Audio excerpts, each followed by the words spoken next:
Bonjour les gars, aujourd'hui je vais faire une analyse d'un trade que j'avais pris et surtout la leçon que qu'on doit tirer ici et que je dois vous enseigner ici, c'est que le trading c'est un jeu et ce jeu vous devrez maîtriser les codes de ce jeu et c'est ça je dis les codes de triche parce que si vous avez un jeu et que vous n'arrivez pas à maîtriser les codes du jeu, vous n'arrivez pas à cerner le jeu, vous serez toujours perdant.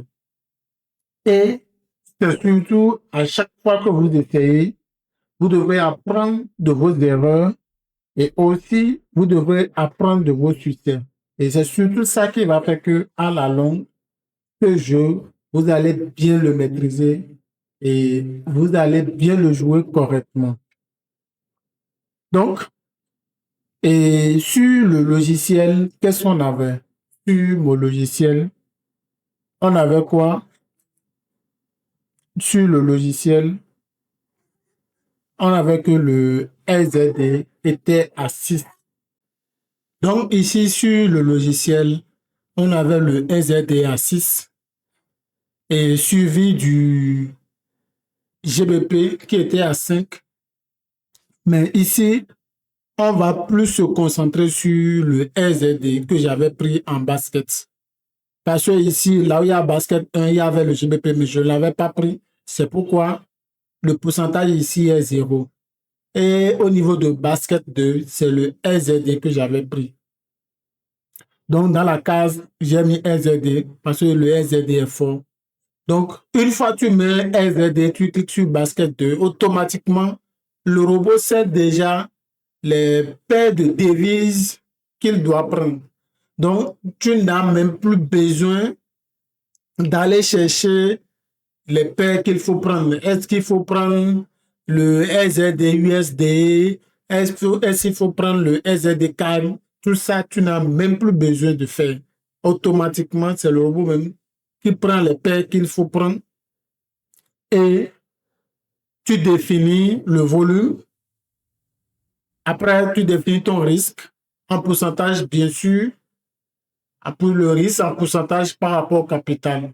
Et le bénéfice aussi en pourcentage par rapport au capital. Donc là, on a pris le SZD et je vais vous montrer un peu le processus qui a permis de prendre la devise SZD. Parce qu'une chose qu'il faut vraiment faire attention, c'est pas parce que le SZD est à 6 que automatiquement d'office, il faut entrer en position.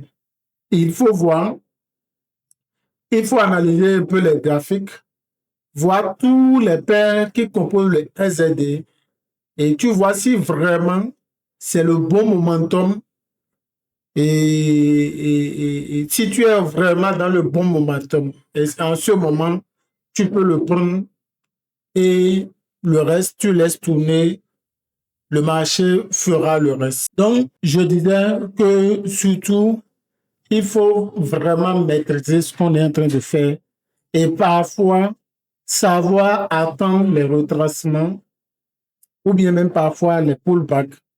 Parce qu'il ne suffit pas que ça soit à 6 à 7 et directement, ça te donne un signal d'entrée. Parfois, parce que souvent les marchés aussi, quand je dis aussi, les marchés font des hauts et des bas. Ce qui fait que l'essentiel, c'est de trouver le bon moment d'entrée ou peut-être s'il y aura de retracement, le retracement ne va pas atteindre et ton stop loss. Quand je dis stop loss, c'est surtout le risque défini. Donc, ce qui va nous intéresser ici, comme je l'ai dit, parce que le GBP aussi est à 5, mais on va préférer que se concentrer sur le SZD qui, parmi tout, était vraiment très, très fort. Bien, là, par exemple, on est sur le l'AUD SZD. Donc, ici, qu'est-ce que je vois? Je vois qu'il y avait cette grande baisse. Et quand je l'ai vu, le prix était quelque part là, dans cette zone. Donc, je l'ai laissé, malgré que c'était assis, je l'ai laissé. Après, j'ai vu que il y a eu ce retracement et ce retracement est en train d'être comblé. Et c'est surtout ça qui m'a permis d'entrer. Là, j'étais entré quelque part là parce que je voyais que la baisse est en train d'être continuée. Donc, je l'ai pris à la baisse parce que ça commence par AUD. Vous voyez un peu? Et là, on a par exemple NZD, USD. Et qu'est-ce qui se passe? Même chose, il y avait cette grande hausse. Et cette hausse, bon, peut-être sûrement c'était dû à une news, mais après, le prix a commencé par retracer. Et dès lors que j'ai vu que le retracement est en train d'être comblé, j'avais su que on allait continuer dans la même tendance, d'où je l'avais pris quelque part ici. Et là, ici, on a SZDGPY. Il y avait cette grande baisse. La hausse a continué et j'ai su que ça allait continuer. Bon, après le trading, c'est pas une certitude à 100%, mais on essaie de mettre quand même toutes les chances de notre côté pour que le trade ou bien le basket se passe bien. Là, Euro SZD, ça commence par l'euro. Donc, si le SZD est fort, ça signifie que l'euro sera faible. Et là, il y avait cette grande baisse. Et qu'est-ce qui s'est passé? Ce petit retracement est en train d'être comblé, raison pour laquelle je l'avais pris. Là, LZD CHF, même chose, grande hausse, ce retracement qui est en train d'être comblé et j'ai profité par le prendre. En quelque sorte, le basket a duré pratiquement moins d'une journée. Je l'avais ouvert vers 15h, 14h et le lendemain, tout était déjà fermé. Là, le GBP-SZD, il y avait le GBP qui était fort, le SZD qui était aussi fort. Donc, ça ne permettait pas de le prendre.